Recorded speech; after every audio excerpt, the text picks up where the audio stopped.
এখন মনে হচ্ছে যে আসিফ মাহমুদ হয়েছে আওয়ামী লীগের একজন এজেন্ট, যেটা মনে হচ্ছে। কারণ তার কথা এবং কাজে শেখ হাসিনার সাথে একেবারে হুবহু মিল। তাই আমরা আসিফ মাহমুদের বিরুদ্ধে আমরা আন্দোলন করেছি। যতক্ষণ না পর্যন্ত আমাদের এই কার্যকরী সফল না হয় ততক্ষণ আমরা রাজপথ থেকে যাব না। ইশাক ভাইকে যে আদালত রায় দিয়েছে তার শপথ গ্রহণ নিয়ে, তাকে জনগণের যে সেবা করার জন্য রায় দিয়েছে, কিন্তু সেই জনগণের সেবা থেকে তাকে বঞ্চিত করা হচ্ছে। তাদের কথা এবং কাজের কোনো মিল নেই। হাইকোর্ট আদালত দিয়েছে, রায় দিয়েছে, অথচ তাকে শপথ গ্রহণ করে এখনো নিচ্ছে না। তাই আমরা আসিফ মাহমুদের বিরুদ্ধে আমরা আন্দোলন করেছি। যতক্ষণ না পর্যন্ত আমাদের এই কার্যকরী সফল না হয় ততক্ষণ আমরা রাজপথ থেকে যাব না।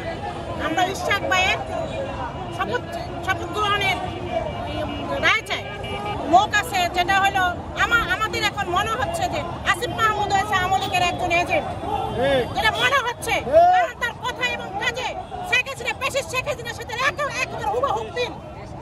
কারণ আসিফ মাহমুদ যদি এইটা নিয়ে গরিবেশি না করতে, তাহলে এতদিনে আমাদের ইশাক ভাই তার যোগ্য আসনে বুঝতে পারতো এবং সাধারণ জনগণের সেবা করতে পারত।